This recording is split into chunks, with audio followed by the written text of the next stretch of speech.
नमस्कार दोस्तों, स्वागत है आपका आज के मुख्य समाचारों में। यहां पर आपको देखने को मिलेंगे आज की तमाम बड़ी खबरें मुख्य समाचार ब्रेकिंग न्यूज अपडेट्स के रूप में। चलिए दोस्तों, जान लेते हैं आज की पहली बड़ी खबर। मोहम्मद शमी समेत 26 खिलाड़ियों को अर्जुन पुरस्कार। बैडमिंटन खिलाड़ी सात्विक और चिराग को खेल रत्न। जी हां दोस्तों, साल 2023 के लिए भारतीय खेल पुरस्कारों की घोषणा कर दी गई। बैडमिंटन के 2 खिलाड़ियों को खेल के क्षेत्र में दिए जाने वाले भारत के सबसे बड़े पुरस्कार खेल रत्न के लिए चुना गया। सात्विक साईराज रंकी रेड्डी और चिराग शेट्टी को यह बड़ा अवार्ड दिया जा रहा है। वहीं दोस्तों, मोहम्मद शमी को अर्जुन अवार्ड से नवाजा जाएगा। शमी उन 26 खिलाड़ियों की सूची में शामिल है जिन्हें इस साल के अर्जुन पुरस्कार के लिए चुना गया है। इस लिस्ट में पैरा तीरंदाज शीतल देवी का नाम भी शामिल है।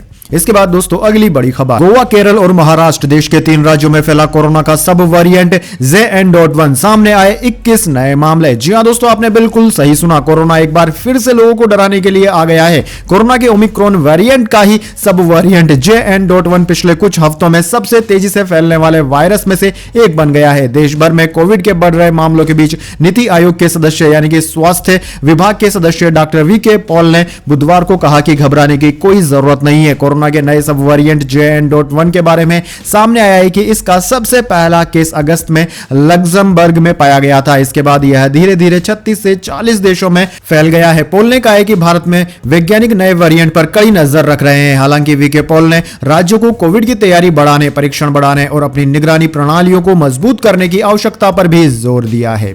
इसके बाद दोस्तों, अगली बड़ी खबर। टाटा पंच EV अगले महीने लॉन्च हो सकती है। यह सबसे सस्ती फुली इलेक्ट्रिक SUV होगी। 350 किलोमीटर की एक्सपेक्टेड रेंज के साथ उपलब्ध हो सकती है। जी हां दोस्तों, टाटा मोटर्स अगले महीने जनवरी 2024 के आखिरी हफ्ते में पंच EV लॉन्च कर सकता है। टाइम्स ऑफ इंडिया ने सूत्रों से यह जानकारी दी। हालांकि कंपनी ने अभी तक ऑफिशियली रूप से कोई भी जानकारी साझा नहीं की है। रिपोर्ट्स के अनुसार पंच EV देश की सबसे सस्ती फुल इलेक्ट्रिक SUV हो सकती है। यह सिट्रोन EC3 को टक्कर देगी, जिसकी कीमत 11.61 लाख से शुरू होकर 12.69 लाख तक जाती है। दोनों कीमतें एक शोरूम है। इसके बाद दोस्तों, अगली बड़ी खबर। पहली बार पन्नू केस पर बोले प्रधानमंत्री मोदी। कहा, कुछ घटनाएं भारत अमेरिका रिश्तों को बेपटरी नहीं कर सकती, हम जिम्मेदारी से जांच करेंगे। जी हां दोस्तों, प्रधानमंत्री नरेंद्र मोदी ने पहली बार आतंकी गुरपतवंत सिंह पन्नू की हत्या की साजिश के मामले पर बयान दिया है। फाइनेंशियल टाइम्स को दिए इंटरव्यू में PM मोदी ने कहा कि कुछ घटनाएं अमेरिका और भारत के रिश्तों को पटरी से नहीं उतार सकती। अगर हमारे देश का कोई नागरिक दूसरे देश में अच्छा या बुरा काम करता है तो हम जिम्मेदारी लेते हैं।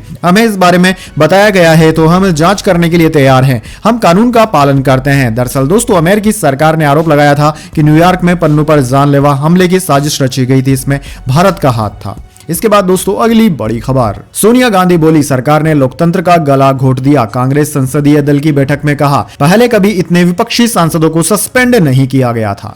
जी हां दोस्तों, कांग्रेस प्रमुख सोनिया गांधी ने कहा है कि सरकार ने लोकतंत्र का गला घोट दिया है। इससे पहले कभी इतनी बड़ी संख्या में सांसदों को सस्पेंड नहीं किया गया था, वो भी एक वाजिब मांग रखने के लिए। सोनिया ने यह बात कांग्रेस पार्लियामेंट्री पार्टी की मीटिंग में कही। यह बैठक आज संसद के संविधान सदन के सेंट्रल हॉल में की गई। सोनिया ने कहा कि 13 दिसंबर को जो हुआ वह स्वीकार्य नहीं है और उसे सही नहीं ठहराया जा सकता। इस मामले पर देश को संबोधित करने में PM को 4 दिन लग गए, वो भी उन्होंने संसद के बाहर किया। ऐसा करके उन्होंने संसद की गरिमा के प्रति तिरस्कार और देश की जनता के प्रति अपनी उपेक्षा जाहिर की है। इसके बाद दोस्तों, अगली बड़ी खबर। लैंड फॉर जॉब, जमीन के बदले नौकरी मामले में ED ने लालू तेजस्वी को भेजा समन। बिहार में सियासी हलचल हुई तेज। जी हां दोस्तों, केंद्रीय जांच एजेंसी परिवर्तन निर्देशालय यानी कि ED ने एक बार फिर से बिहार के पूर्व CM लालू प्रसाद यादव और उनके बेटे डिप्टी CM तेजस्वी यादव को पूछताछ के लिए समन भेजा है। जांच एजेंसी के द्वारा होने वाली पूछताछ के लिए दिल्ली स्थित ED मुख्यालय में बुलाया गया है। जांच एजेंसी के सूत्रों से पता चला है कि तेजस्वी यादव को 22 दिसंबर और 27 दिसंबर को लालू प्रसाद यादव को पूछताछ के लिए दिल्ली स्थित मुख्यालय में बुलाया गया है। दरअसल दोस्तों, जांच एजेंसी ED जमीन के बदले नौकरी देने के फर्जीवाड़ा और मनी लॉन्ड्रिंग मामले में इन दोनों आरोपियों से पूछताछ करना चाहती है। इसके बाद दोस्तों, अगली बड़ी खबर। राहुल गांधी ने कहा, विपक्षी सांसदों को संसद से बाहर फेंक दिया गया, उस पर चर्चा नहीं हो रही है। जी हां दोस्तों, कांग्रेस के पूर्व अध्यक्ष राहुल गांधी ने उपराष्ट्रपति जगदीप धनखड़ की तृणमूल कांग्रेस के सांसद कल्याण बनर्जी द्वारा नकल किए जाने से संबंधित विवाद को लेकर बुधवार को कहा कि विपक्ष के करीब 150 सांसदों को संसद से बाहर फेंक दिया गया है, लेकिन इस पर कोई चर्चा नहीं हो रही है। लेकिन एक सांसद के द्वारा उपराष्ट्रपति जगदीप धनखड़ की नकल उतारे जाने पर पूरे देश में हाहाकार मच गया है। यहां तक कि जातिगत मोड़ तक दिया जा रहा है। इसके बाद दोस्तों अगली बड़ी खबर, दिल्ली से अयोध्या के लिए शुरू होने जा रही है एयर इंडिया एक्सप्रेस की फ्लाइट्स। जी हां दोस्तों, अयोध्या में राम मंदिर के दर्शन का इंतजार लोगों को लंबे समय से है। इसके लिए पूजा 16 जनवरी को प्राण प्रतिष्ठा से शुरू होगी, जो 22 जनवरी तक जारी रहेगी। इसके बाद 24 जनवरी से उत्तर भारत की परंपरा के अनुसार 48 दिनों तक मंडल पूजा होगी। वहीं 23 जनवरी से आम लोग रामलला के दर्शन कर सकेंगे। इस दौरान अयोध्या जाने के लिए भीड़ काफी बढ़ने वाली है। लोगों ने तो कई महीने पहले ही अयोध्या के लिए टिकट बुक करा लिए हैं। ऐसे में अगर आप भी रामलला के दर्शन के लिए इच्छुक हैं तो आपके लिए भी अच्छी खबर है। दरअसल दोस्तों, एयर इंडिया एक्सप्रेस 30 दिसंबर को राष्ट्रीय राजधानी दिल्ली से अयोध्या के लिए अपनी उद्घाटन उड़ान का परिचालन करेगी। रामलला के दर्शन के लिए लोगों की सुविधा को ध्यान में रखते हुए एयरलाइन 16 जनवरी से इस मार्ग पर निर्धारित दैनिक सेवाएं शुरू करेगी। अयोध्या में मर्यादा पुरुषोत्तम श्री राम अंतरराष्ट्रीय हवाई अड्डे पर एक विस्तृत रनवे है, जो A321 B737 प्रकार के विमानों के संचालन के लिए उपयुक्त है। इसके बाद दोस्तों अगली बड़ी खबर, सिम कार्ड के लिए बायोमेट्रिक पहचान होगी जरूरी। फर्जी सिम लेने पर 3 साल की जेल, 50 लाख जुर्माना। टेली कम्युनिकेशन बिल लोकसभा में हुआ पास।